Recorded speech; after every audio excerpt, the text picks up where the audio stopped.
जय सिया राम दोस्तों। श्री कृष्ण ने बताया आखिर बुढ़ापे में औलाद अपने माँ बाप को धोखा क्यों दे जाते हैं। जय श्री कृष्ण दोस्तों।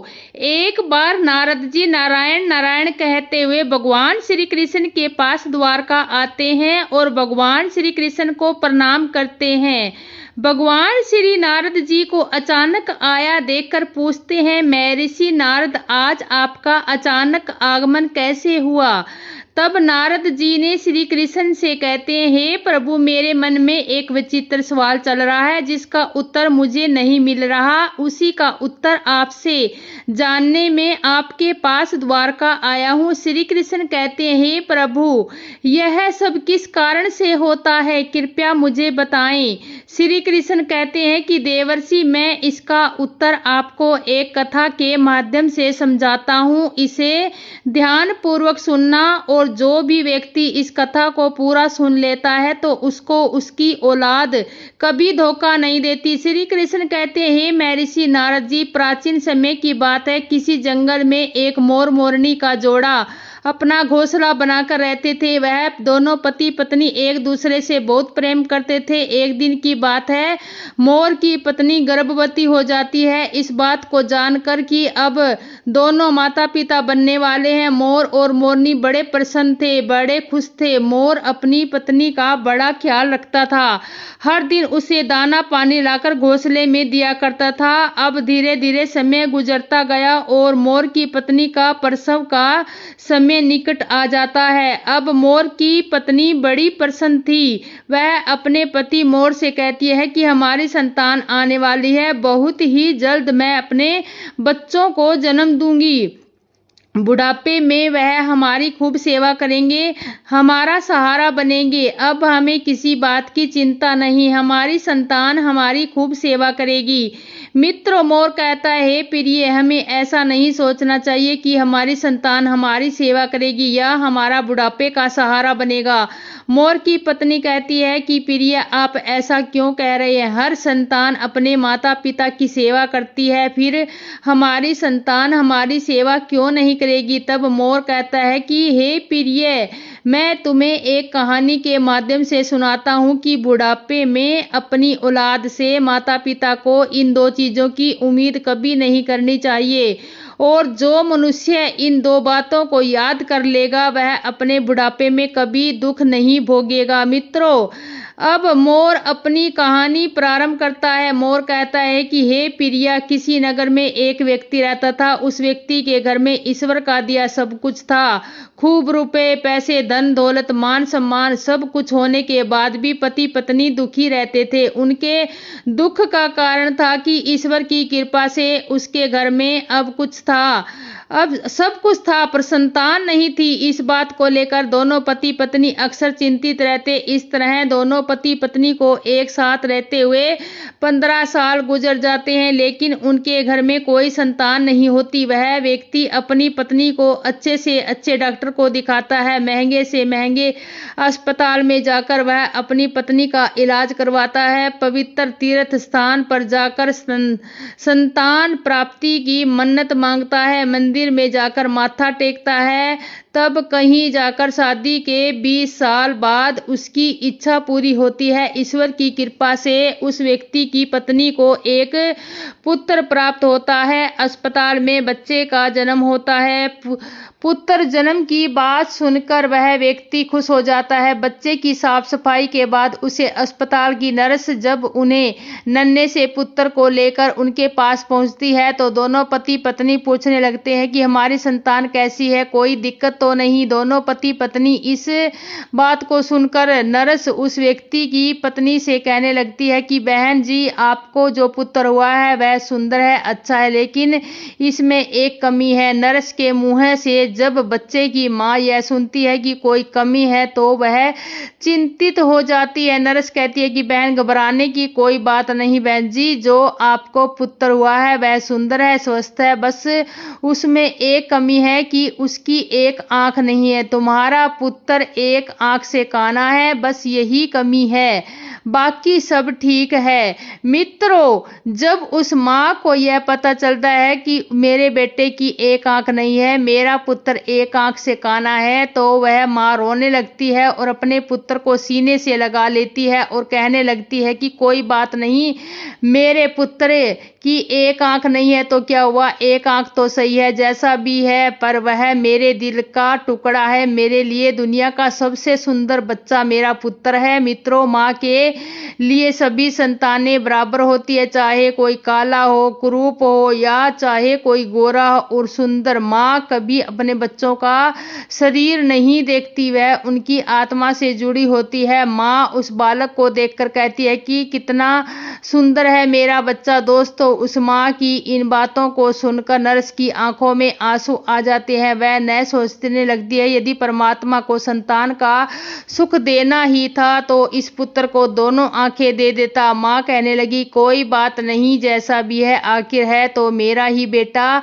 पर आज इसकी अगर दोनों आंखें सलामत होती तो और भी अच्छा होता। दोनों आंखों के साथ मेरा पुत्र जितना सुंदर लगता है। दोस्तों, माँ की इन बातों को वह नर्स सुनती है तो वह कहने लगती है, बहन जी, यदि आप चाहते हो तो आपके पुत्र की दोनों आंखें हों तो ऐसा भी हो सकता है। जब माँ ये सुनती है कि उसके बच्चे की दोनों आंखें लग सकती है तो वह कहने लगी, नर्स मैडम, यह कैसे संभव है। अब नर्स उन्हें बताते हुए कहते हैं कि ऐसा हो सकता है, उसके लिए आप दोनों माता पिता में से किसी एक को अपनी एक आंख देनी होगी, इससे आपके पुत्र की दोनों आंखें ठीक हो जाएगी। दोस्तों, नर्स की इन बातों को जब वह व्यक्ति सुनता है तो वह कहने लगता है, कोई बात नहीं नर्स मैडम, आपके पुत्र की एक आंख तो सही सलामत है। हमारा पुत्र एक आंख से दुनिया देख सकता है, दूसरी आंख से उसे लगाने की कोई जरूरत नहीं है।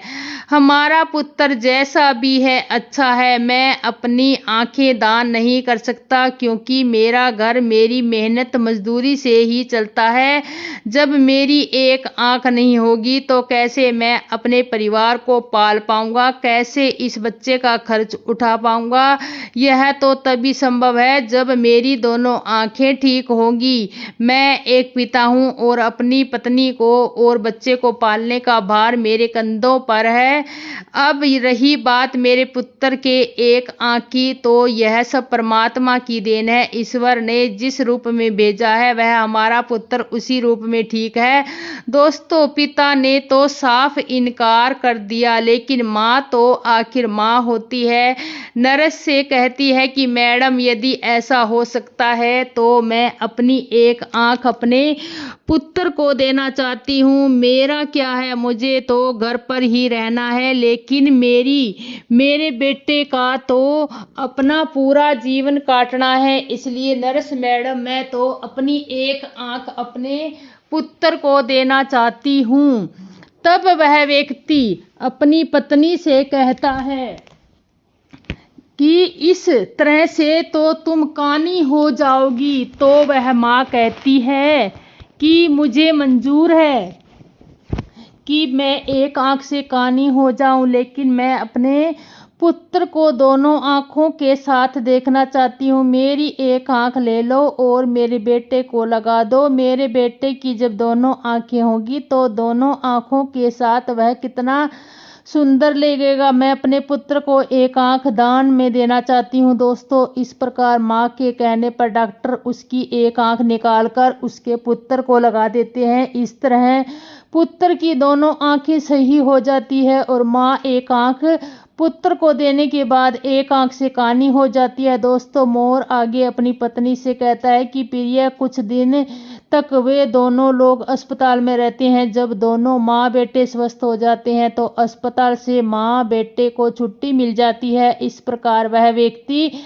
अपनी पत्नी और पुत्र को लेकर अपने घर आ जाता है और दोनों पति पत्नी मिलकर अपने पुत्र का पालन पोषण करते हैं। इस प्रकार अपने बच्चों का पालन पोषण करते हुए उनका पुत्र 5 साल का हो जाता है। सब कुछ अच्छा चल रहा था, चल रहा है, तभी एक दिन उस बच्चे के पिता की सड़क दुर्घटना में प्राण चले जाते हैं। जब उसकी पत्नी को अपने पति की मौत की खबर मिलती है तो वह बेचारी दहाड़े मारकर रोने लगती है और सोचने लगती है कि मेरा 5 साल का बच्चा है, घर में एक ही कमाने वाले थे और वह भी मुझे छोड़कर चले गए।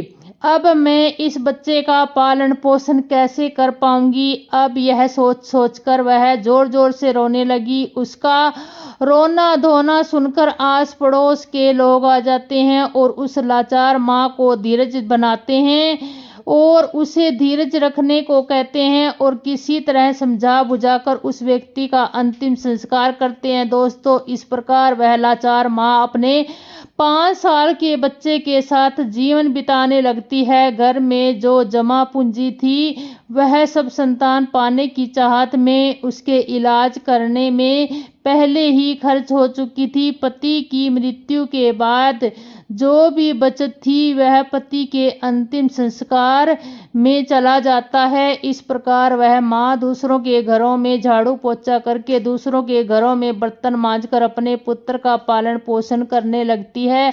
वह माँ दूसरों के घरों में झाड़ू पोछा करती है, दूसरों के घरों में बर्तन साफ करती है, लेकिन अपने पुत्र को कोई दुख तकलीफ नहीं होने देती। वह दूसरों के घरों में नौकरानी बनकर पैसे कमाती है, अपने पुत्र को खेलने के लिए अच्छे अच्छे खिलौने लेकर आती है, अपने पुत्र को अच्छे अच्छे वस्त्र ला कर देती है, हर समय अपने बच्चों के साथ परछाई की तरह बनी रहती है। जब उसका बेटा थोड़ा और बड़ा हो जाता है, जब वह पुत्र 6 साल का हो जाता है, तो एक दिन वह अपनी माँ अपने बेटे को लेकर एक विद्यालय में पहुंचती है और उसे विद्यालय के प्रधानाचार्य से विनय पूर्वक कहती है कि भाई साहब, मुझे अपने बेटे का इस विद्यालय में दाखिला कराना है। दोस्तों, वह माँ विद्यालय में अपने बच्चों का एडमिशन करने जाती है। वह विद्यालय उस नगर का एक प्रसिद्ध विद्यालय होता है। उस विद्यालय में अमीर लोगों के बच्चे पढ़ते हैं। जब उस विद्यालय का बड़ा मास्टर फटे पुराने कपड़े में उसकी माँ को देखता है तो सोचने लगता है कि बच्चा तो सुंदर है, लेकिन माँ कपड़ों में कैसी लग रही है, जैसे कोई भिखारी हो। यह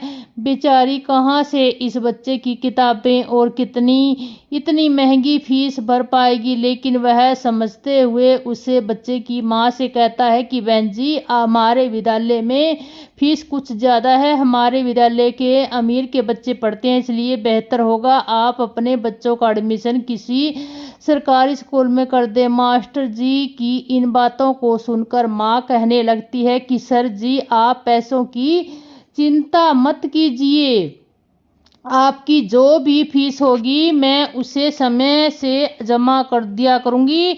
मेरा इकलौता बालक है और मैं चाहती हूँ मेरा बच्चा पढ़ लिख कर डॉक्टर बन जाए, इसलिए मैं इसे आपके विद्यालय में लेकर आई हूँ। दोस्तों, वह बड़ा मास्टर जब उस माँ की इन बातों को सुनता है तो उसकी माँ को बातों को सुनकर वह बहुत ही प्रभावित होता है और उस बच्चे की माँ से कहता है, ठीक है बहन जी, यदि तुम जिद करती हो तो हम तुम्हारे बच्चे का भर्ती कर देते हैं। इस प्रकार उसके बच्चे का एडमिशन उसे विद्यालय में हो जाता है और वह बालक विद्यालय में पढ़ने जाने लगता है। दोस्तों, पहले तो वह 5 घरों में झाड़ू पोछा करके अपना गुजारा कर लेती थी, लेकिन अब अपने पुत्र के एडमिशन के बाद अपने और पढ़ाई की खातिर 10 घरों में काम करने लगी। वह माँ दूसरों के घरों में झाड़ू पोछा करने और अपने पुत्र को पढ़ाने लिखाने लगती। पढ़ते पढ़ते वह पुत्र जब 5वीं कक्षा में आ जाता है, जब उसकी उम्र 10 साल हो जाती है, तो एक दिन स्कूल के सभी बच्चे मिलकर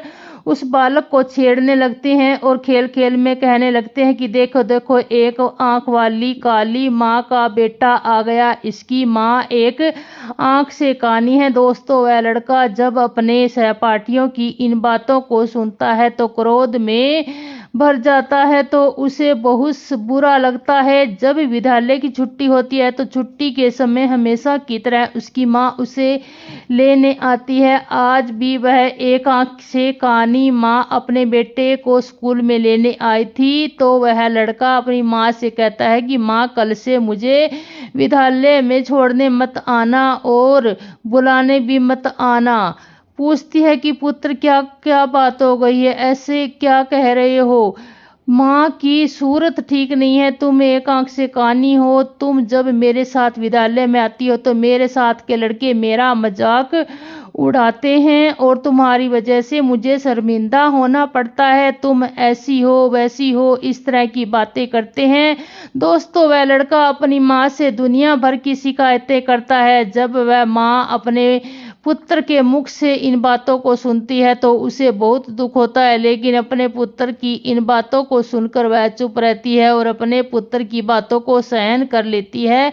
माँ कहती है, कोई बात नहीं पुत्र, तुम चाहते हो तो मैं तुम्हारे साथ कल से विद्यालय नहीं आऊंगी, लेकिन तुम अकेले विद्यालय कैसे आओगे? अपनी माँ की इन बातों को सुनकर पुत्र कहता है, माँ, अब मैं बड़ा हो गया हूँ और अब मैं इस काबिल हो चुका हूँ कि मैं अकेला विद्यालय आ सकता हूँ, इसलिए तुम्हें मेरे साथ विद्यालय आने की कोई जरूरत नहीं है। अपने पुत्र की इन बातों को सुनकर वह माँ कहती है, ठीक है पुत्र, आज के बाद मैं तुम्हारे स्कूल में तुम्हारे साथ नहीं आऊंगी, लेकिन बेटा तुम सावधानी से घर आना। तुम्हारे पिता की सड़क दुर्घटना में मौत हो गई थी, यह सोच सोचकर मुझे डर लगता है।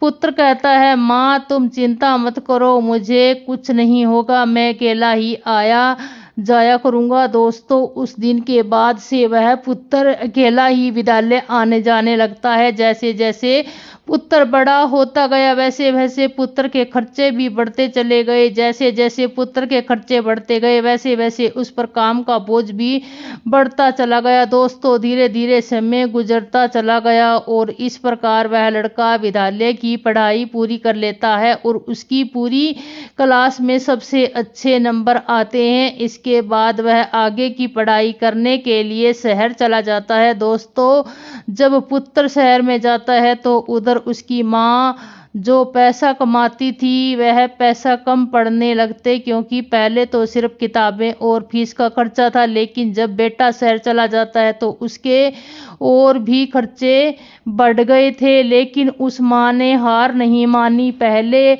जहां 15 घरों में काम करके अपने बेटे का खर्चा पूरा करती थी, वहीं पुत्र के शहर जाने के बाद वह 30 घरों में बर्तन साफ करने लगी और झाड़ू पोछा करती, दिन भर मेहनत करती और मेहनत करते करते रात के 11 बज जाते, तब जाकर वह बेचारी माँ अपने पुत्र के लिए महीने का 5,000 भेज पाती। वह इसलिए इतनी मेहनत करती थी कि एक दिन जब उसका बेटा बड़ा पढ़ लिख कर बड़ा डॉक्टर बन जाएगा तो मुझे सुख मिलेगा, एक न एक दिन मुझे भी आराम मिलेगा। आज मेरी मेहनत से मेरा बेटा डॉक्टर बन जाएगा तो मेरे बेटे के साथ रहकर मैं सुखी रहूंगी। इसलिए वह माँ खूब मेहनत करती और 30 घरों में काम करके अपने पुत्र के लिए पैसा भेजा करती थी। इस प्रकार मेहनत करते करते समय से पहले ही वह बूढ़ी हो जाती है। धूप में उसका गोरा रंग काला पड़ जाता है, लेकिन वह अपने पुत्र के लिए कोई दिक्कत नहीं होने देती। दोस्तों, मोर आगे अपनी पत्नी मोरनी से कहता है कि हे प्रिय, जब ऐसे ही कुछ दिन और बीत जाते हैं और उस माँ को एक दिन एक पत्र मिलता है, उसमें लिखा होता है कि माँ, अब मैं शहर में बड़ा डॉक्टर बन चुका हूँ, अब तुम्हें मेरे लिए पैसे भेजने की जरूरत नहीं है। दोस्तों, जब उस माँ को यह पत्र मिलता है कि मेरा बेटा डॉक्टर बन गया है तो वह बहुत खुश हो जाती है और सोचने लगती है कि पति के जाने के बाद यह मेरा बेटा ही मेरा सहारा है और मेरे जैसी अच्छा है वह मेरा बेटा डॉक्टर बन जाए तो वह इच्छा भी मेरी पूरी हो गई। दोस्तों, उस माँ के बेटे ने यह बात माँ को पत्र लिखकर बताई, माँ, मैं डॉक्टर बन गया हूँ, लेकिन अब वह बेटा अभी तक गांव में माँ से मिलने नहीं आया। जब उस बुढ़ी माँ को ये पत्र मिलता है तो वह बुढ़ी माँ पूरे गांव में मिठाइयाँ बांटती है और सारे गांव के लोगों को बड़े गर्व से बताती है कि उसकी मेहनत सफल हो गई, उसका बेटा अब डॉक्टर बन चुका है। इस प्रकार वह माँ अपने पुत्र के गांव जाने का इंतजार करने लगती है। और बेटे को शहर गए हुए बहुत समय बीत चुका है। अब वह डॉक्टर बन गया है तो वह उससे मिलने के लिए गांव जरूर आएगा। माँ अपने पुत्र के आने की राह देखती है। हर दिन वह इंतजार करती है कि आज मेरा पुत्र आता होगा। किसी गाड़ी घर के सामने से निकलती है तो वह माँ दौड़कर घर के बाहर जाती है तो उसे लगता है कि उसका पुत्र आया होगा। इस तरह इंतजार करते करते उसे कई दिन बीत गए। रात में उस माँ को नींद नहीं आती थी। वह सोचने लगती थी कि जाने क्या मजबूरी है, मेरा बेटा मुझे मिलने क्यों नहीं आया, कब मुझे अपने साथ ले जाएगा। अब वह दिन नहीं आएंगे कि मैं दूसरों के घरों में बर्तन साफ करूं, दूसरों के घरों में झाड़ू पोछा करूं। अब मैं आराम से बैठकर अपने बेटे की कमाई खाऊंगी। अब तो मेरे बेटे के घर में नौकर चाकर भी होंगे, गाड़ी बंगला भी होगा। अब इस तरह वह माँ सारे दिन बेटे के सपना देखा करती। दोस्तों, इस तरह उस माँ को अपने बेटे का इंतजार करते हुए कई साल बीत जाता है, लेकिन वह बेटा एक साल में एक दिन भी माँ के पास नहीं आता। दूसरा, फिर एक दिन उसके पास बेटे का दूसरा पत्र आता है। उस पत्र में लिखा होता है कि माँ, मेरी शादी हो गई और तुम्हें पता है जिस लड़की के साथ मेरा विवाह हुआ है वह बहुत ही अमीर घर की है। दोस्तों, जब वह माँ उस पत्र में लिखी बातों को पढ़ती है तो उसकी आंखों से आंसू की धारा बहने लगती है। उसे बड़ा ही दुख होता है क्योंकि माँ तो सोच रही थी कि अब बेटा डॉक्टर बन गया तो मेरे बेटे के लिए अच्छे अच्छे रिश्ते आएंगे, मैं अपनी पसंद की लड़की के साथ अपने बेटे की शादी करवाऊंगी। लेकिन उस पत्र को पढ़कर उस माँ के सारे अरमान मिट जाते हैं। मैंने ऐसे कौन से पाप किए थे, ऐसी मुझसे कौन सी गलती हो गई जो मुझे इतनी बड़ी सजा मिल रही है। माता पिता का सपना होता है कि वह अपने हाथों से अपने बेटे को दूल्हा बनाए, अपने हाथों से अपने बेटे को सजाए और अपना आशीर्वाद देकर अपने बेटे की शादी करवाए। लेकिन मेरे पुत्र ने तो अपनी शादी में मुझे बुलाया तक नहीं, मुझे बताया तक नहीं और विवाह कर लिया। क्या मैं यही दिन देखने के लिए अपने पुत्र को पढ़ा लिखा कर इतना बड़ा किया? इसके लिए मैंने इतनी मेहनत मजदूरी की, दूसरों के घरों में जूठे बर्तन साफ किए, मेहनत मजदूरी करके पढ़ाया लिखाया, उसे इस लायक बनाया। क्या मेरा इतना भी अधिकार नहीं था जो मुझे मेरे बेटे ने अपनी शादी के लिए भी नहीं पूछा? अब शादी करने के बाद पत्र लिखकर बता रहा है कि माँ, मैंने शादी कर ली। दोस्तों, यह सोच सोच कर वह माँ पूरी रात आंसू बहाती रही। इतना होने के बाद भी माँ अपने पुत्र को दुआएं देती रही, रोते रोते सो जाती है। दोस्तों, फिर भी उस माँ के मुंह से अपने बेटे के लिए आशीर्वाद ही निकलता है। कहती है, कोई बात नहीं बेटा, तुमने बिना बताए शादी कर ली, लेकिन मेरा आशीर्वाद तुम्हारे साथ है। अम्मा सोचती है कि मेरे पुत्र ने विवाह तो कर लिया, उसकी पत्नी भी आ गई, अब हो सकता है कि मेरा बेटा और बहू दोनों मिलकर मुझसे मिलने मेरे घर आए। मैं अपनी बहू को देखूंगी, बहू मेरी सेवा करेगी, मैं अपने पुत्रवधू को आशीर्वाद दूंगी। यह सोच सोच कर वह माँ अपने बेटे और बहू का इंतजार करने लगती है। दोस्तों, इस तरह उस माँ को अपने बेटे और बहू का इंतजार करते करते एक साल निकल जाता है। लेकिन एक साल बीतने के बाद भी उस माँ से मिलने बेटा नहीं आता और ना बहू आती है। फिर कुछ दिन बाद उस माँ को तीसरा पत्र मिलता है जिसमें लिखा होता है कि माँ, अब तुम दादी बन गई हो, भगवान की कृपा से हमारे घर बेटा आया है। दोस्तों, जब यह खबर उस माँ को मिलती है तो उसका धैर्य जवाब दे जाता है, उसकी सहन शक्ति जवाब दे जाती है। माँ का पुत्र बड़ा डॉक्टर बन जाए, विवाह कर ले, उसका बेटा हो जाए और उसकी माँ को पता चले तो उसके दिल पर क्या बीतेगी। जिस पुत्र का जीवन बनाने में अपना सब कुछ कुर्बान कर दिया, उस पुत्र का वर्षों से चेहरा न देखा तो अपने पुत्र के लिए व्याकुल होना स्वाभाविक है। जब वह माँ अपने पुत्र के लिए ज्यादा व्याकुल हो जाती है तो उस माँ के मन में आता है कि अब तो रहा नहीं जाता, और वो फिर कुछ देर के लिए विचारों में खो जाती है। सोचती है चलो कोई बात नहीं, पोता भी हो गया तो बहुत अच्छी बात है। अब मैं अपने पोते को देखूंगी, मैं अपने पोते को अपनी गोद में खिलाऊंगी।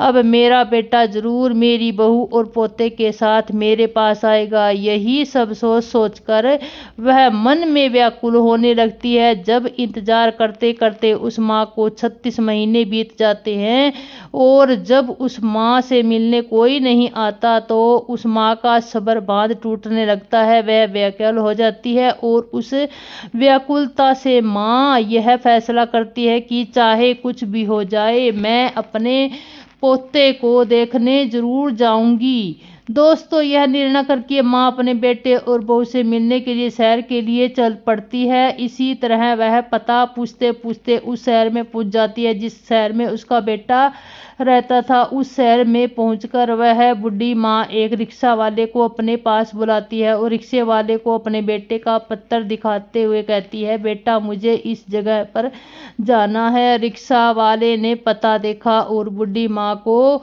रिक्शे में बैठा लेता है और उस बूढ़ी माँ को उस बताए गए पते पर ले जाता है। दोस्तों, कुछ समय बाद वह रिक्शा वाला बूढ़ी माँ को लेकर बड़े डॉक्टर के बंगले में पहुंच जाता है और बंगले के सामने अपना रिक्शा खड़ा कर देता है और उसी बूढ़ी माँ से कहता है कि माँ, तुमने जो पता दिखाया था तुम उस पते पर पहुंच चुकी हो। यह तो सामने का बंगला है, यही रहते हैं डॉक्टर साहब। वह माँ उस रिक्शा वाले को किराया देती है और अपना झोला उठाकर बगल की तरफ चलने लगती है। माँ की नज़र जब डॉक्टर साहब के बंगले पर पड़ती है तो वह खुश हो जाती है। वह देखती है कि सुंदर आलीशान बंगला बना हुआ है। बंगले के सामने चमचमाती गाड़ी खड़ी है और दरवाजे पर चपरासी बैठे हुए हैं। यह देखकर उस माँ को बड़ी खुशी होती है कि कितने सुंदर घर में मेरा बेटा रहता है। दोस्तों, वह मोर आगे कहता है कि प्रिय, वह बुढ़ी माँ जो एक थैली में अपने पोते के लिए खिलौने, बहू के लिए साड़ी और कुछ मिठाइयाँ लेकर आई थी। जब वह थैली को लेकर वह माँ बंगले के अंदर जाती है तो जैसे ही बंगले के अंदर घुसती है तो गेट के पास खड़े एक चौकीदार की नज़र उस पर पड़ती है। चपरासी देखता है कि फटे पुराने कपड़े पहने एक काली कलुटी मैया जो एक आंख से कानी है बंगले के अंदर घुसे जा रही है। जब वह चपरासी उस महिला को देखता है तो कहने लगता है कि तुम्हें किससे मिलना है, किस तरह अंदर कहाँ चली जा रही हो। चपरासी के जब यह शब्द उस माँ के कानों में पड़ते तो वह माँ एकदम से रुक जाती और चपरासी से कहती है कि यहाँ मेरा बेटा रहता है, मेरे बेटे के पुत्र हुआ है, इसलिए मैं अपने पोते को देखने आई हूँ। चपरासी उस माँ को डांटते हुए कहता है, बुढ़िया, तूने कभी अपनी शक्ल देखी है? तुम्हें पता है कि यह किसका बंगला है? यह एक बड़े डॉक्टर साहब का बंगला है। तब वह माँ कहने लगती है कि मुझे पता है यह डॉक्टर साहब का बंगला है और जो तुम्हारे डॉक्टर साहब है वही मेरे पुत्र हैं। वह चपरासी कहने लगते हैं कि अरे बुढ़िया, तुम गांव देहात की महिला, ना तुम्हारे कपड़े ठीक न तुम्हारी शक्ल ठीक, डॉक्टर साहब तुम्हारे बेटे कैसे हो सकते हैं? दोस्तों, जब ये बात पास में खड़ा हुआ एक दूसरा चपरासी सुनता है तो वह भी उसके पास पहुंच जाता है। जब उसे पता चलता है कि यह बुढ़िया कह रही है कि डॉक्टर साहब की माँ है तो वह चपरासी उनसे पूछने लगता है कि माँ, आपके पास कोई परिणाम है जिससे हम पता कर सके कि तुम हमारे डॉक्टर साहब की माँ हो? जब वह माँ उस दूसरे चपरासी की इन बातों को सुनती है तो तुरंत ही अपने साथ पल्लू में बंधा हुआ वह पत्थर उस चपरासी को दिखाती है जो उसके पुत्र ने अपनी माँ को भेजा था। जब चपरासी उस पुत्र को खोल कर देखता है तो भेजने वाले का पता देखता है तो उस बूढ़ी माँ से माफ़ी मांगने लगता है और कहते हैं, हे माता, हमें माफ़ कर दो, हमें नहीं पता था कि तुम डॉक्टर साहब की माँ हो। दोस्तों, वह माँ कहती है कि चलो कोई बात नहीं, मैं तुम्हें माफ़ कर देती हूँ, मुझे बताओ कि मेरा बेटा और बहू कहाँ पर है। जब वह चपरासी दूर से इशारा करते हुए कहता है कि ऊपर जो कमरा दिख रहा है वह तुम्हारे बेटे का कमरा है और वह अभी इस समय घर पर ही है। दोस्तों, अब वह माँ अपना सामान तो नीचे रख देती है कि सामान को तो मैं बाद में ले जाऊंगी, पहले अपने पोते को देख लेती हूँ। बहू को देखती हूँ तो बूढ़ी माँ अपने पोते को देखने के लिए जल्दी जल्दी सीढ़ियाँ चढ़कर घर के अंदर जाती है। जैसे ही वह माँ घर के अंदर आती है तो वह देखती है कि घर के आंगन में पालना रखा हुआ है, उस पालने में उनका पोता झूल रहा। जैसे ही उस बूढ़ी माँ की नज़र अपने पोते पर पड़ती है तो वह दौड़कर पालने से अपने पोते को उठा लेती है और अपने पोते को सीने से लगाकर दुलार करने लगती है। दोस्तों, जब वह बूढ़ी माँ अपने पोते को गोदी में लेकर दुलार करने लगती है तो बच्चे की नींद टूट जाती है और वो जोर जोर से रोने लगता है। बच्चे के रोने की आवाज़ जब पुत्र वधू के कानों में पड़ती है तो वह रसोई से बाहर आती है और सोचती है कि ना जाने मेरे बच्चे को क्या हो गया, इतनी तेज क्यों रो रहा है। जब वह रसोई से निकलकर आंगन में जाती है तो अपने बच्चे को एक भिखारी जैसी दिखने वाली बुढ़िया के हाथों में देखती है तो वह चिल्लाने लगती है, अपने पति को आवाज देती है कि सुनिए जी, कोई काली कलुट्टी बुढ़िया जो एक आंख से कानी है, जब हमारे बच्चे को चुराने आई है। बच्चे का चिल्लाना सुनकर पति भी नीचे आ जाता है तो पति के सामने आते ही बहू अपने बच्चे को बूढ़ी माँ से छीनकर अपने सीने से लगा लेती है और अपने पति से कहती है कि तुमने घर में कैसे चपरासी रखे हैं, कोई भी हमारे घर में गुस्सा चला आता है, देखो यह भिखारी बुढ़िया हमारे बच्चे को चुराने आ गई। दोस्तों, वह बुढ़ी माँ कहती है कि बहू, मैं चोर नहीं हूँ, मैं तो तुम्हारी सास हूँ और यह तुम्हारे पास जो खड़ा है वह मेरा बेटा है, तुम्हारी गोदी में जो खेल रहा है वह मेरा पोता है, मैं भला पोते को चुरा कर कहाँ ले जाऊंगी। जब माता की इन बातों को सुनती है तो वह अपने पति से कहती है कि यह बुढ़िया क्या कह रही है, क्या सच में यह भिखारी जैसी दिखने वाली आपकी माँ है? क्या ऐसे ही गरीब परिवार में आपने जन्म लिया? मुझे पहले तो कभी आपने बताया नहीं कि आपकी कोई माँ भी है। जब बेटे अपने पति की इन बातों को सुनता है तो कहने लगता है कि यह बुढ़िया माई झूठ बोल रही है, यह मेरी माँ नहीं है, इस संसार में मेरा एक ही सहारा था, आज तो वह भी छूट गया। दोस्तों, वह माँ समझ जाती है कि मेरे पुत्र ने बड़े घर की बेटी के साथ विवाह किया है, मेरा बेटा बड़े पद पर पहुंच गया इसलिए मुझे पहचानने से इनकार कर रहा है। माँ ने कहा, बेटा कोई बात नहीं, मुझे लगा कि तुम मेरे पुत्र हो इसलिए मैं तुम्हारे पास चली आई, क्योंकि तुम्हारे जैसा मेरा भी एक पुत्र है जिसे मैंने मेहनत मजदूरी करके डॉक्टर बनाया है, जो मेरे जीने का सहारा था। लेकिन अब मुझे पक्का यकीन है कि तुम मेरे बेटे को नहीं हो सकते, मुझसे गलती हो गई। दोस्तों, इतना कहकर वह माँ रोते रोते घर की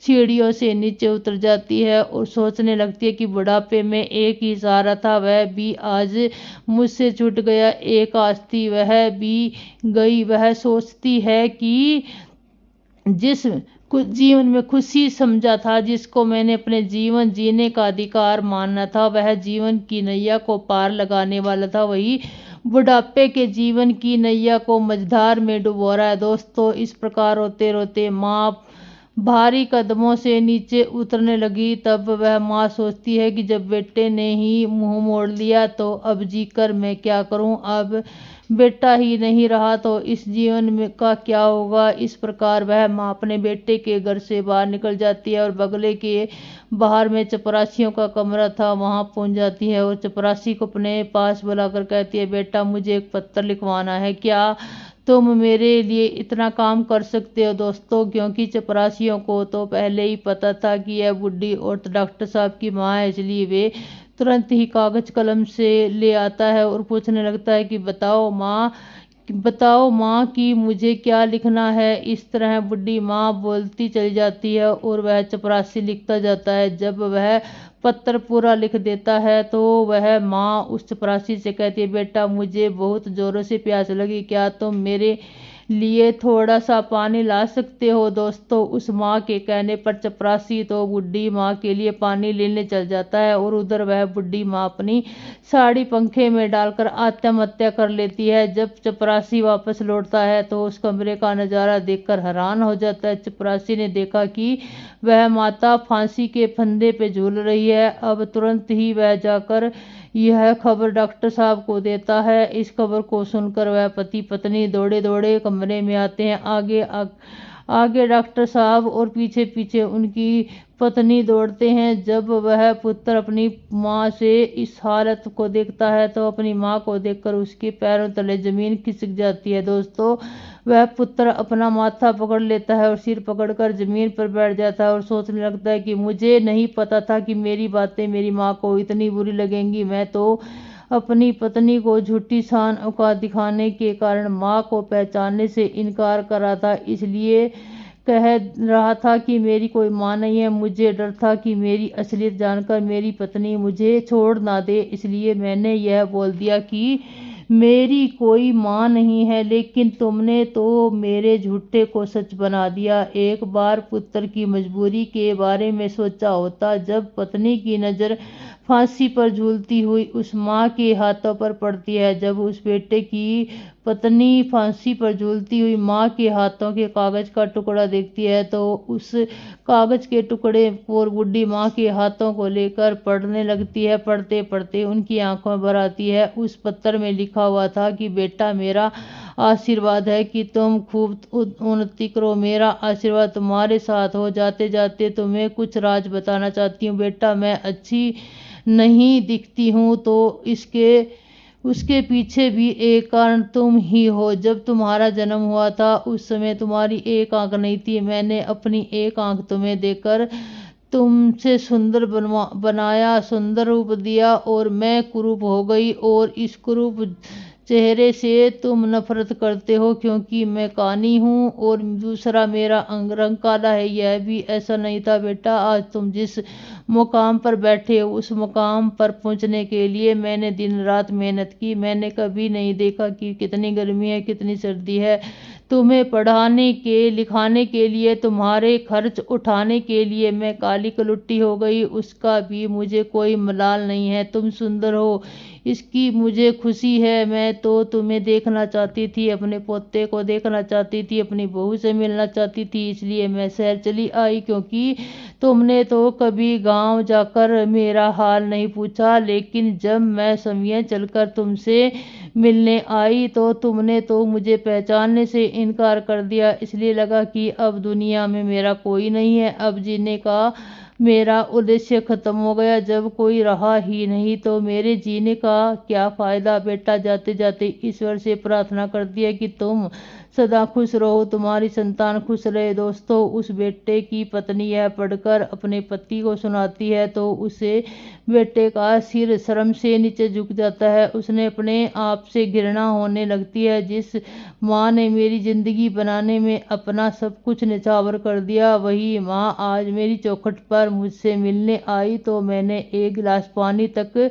नहीं पूछा। इस प्रकार दोनों पति पत्नी अपनी गलती के लिए उस मरी हुई माँ से माफी मांगते हैं। लेकिन अब क्या हो सकता है, वह माँ तो उनकी माफी सुनने के लिए वहां मौजूद नहीं थी, उनके बहुत दूर जा चुकी थी। यहाँ से कोई नहीं आता। दोस्तों, अब डॉक्टर साहब के जीवन में सिर्फ पछताना ही रह गया था।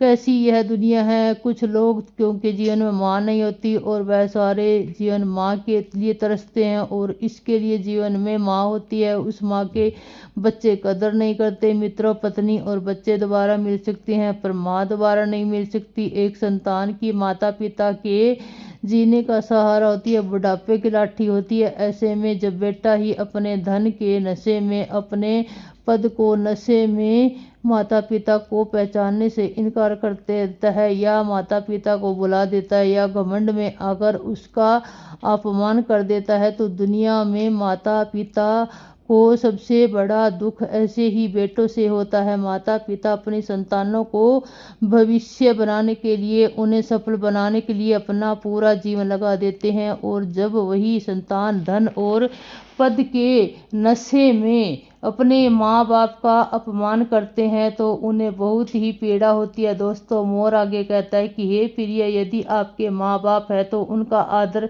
करना चाहिए, क्योंकि मनुष्य की सफलता में माँ बाप का ही योगदान होता है। कुछ मूर्ख बच्चे पूछते हैं कि माँ, तुमने हमारे लिए क्या किया है? अरे मूर्ख बच्चे, जो कुछ किया है माता पिता ने ही तो किया है। मुझसे बताया कि तुमने पढ़ाया लिखाया तो तुम्हें पालने में दुख उठाए, माता पिता को भूलकर तुम जो अपने आप को भूल गए। बच्चा यह भूल जाता है कि माँ बाप के अतिरिक्त दुनिया में दूसरा कोई उसका भला चाहने वाला नहीं है। माता पिता मर के भी तुम्हारा भला ही चाहेंगे, और सब लोग जो तुम्हारे अपने होने का दावा करते हैं वह सिर्फ एक निश्चित समय तक और एक मतलब तक की तुम्हारा भला चाहते हैं, लेकिन माता पिता बिना स्वार्थ के जीवन भर तुम्हारा हित चाहते हैं। दोस्तों, मोर आगे कहता है कि प्रिया, एक पुत्र को जन्म देने से एक स्त्री अपनी सुंदरता को खो देती है, लेकिन वही पुत्र जब जवान होता है तो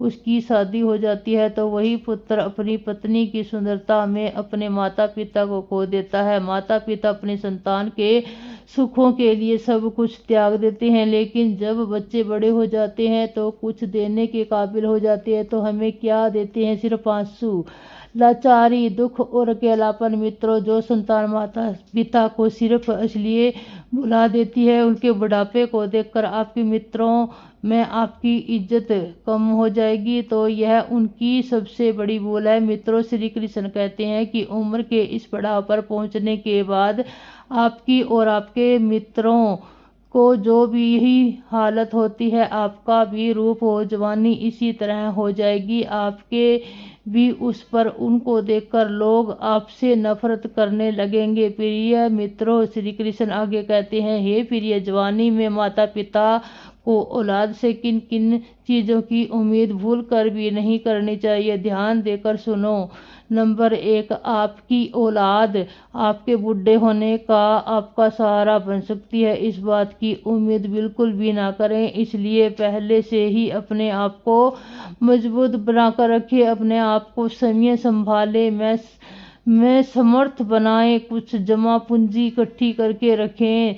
नंबर 2, कभी इस बात का भ्रम न पालें कि आपकी संतान आपका कभी नहीं भूलेगी। पत्नी और बच्चों के प्रेम में बढ़कर पद प्रतिष्ठा के नशे में वह आपको भी भूल सकते हैं, इसलिए उनकी उतनी ही उम्मीद रखिए जितनी उनके दूर होने पर आपको दुख ना दे। मित्रों, हमारी आज भी यह कहानी यहाँ समाप्त होती है। हम उम्मीद करते हैं आपको हमारी कहानी अच्छी लगी होगी। हमें लाइक करें, सब्सक्राइब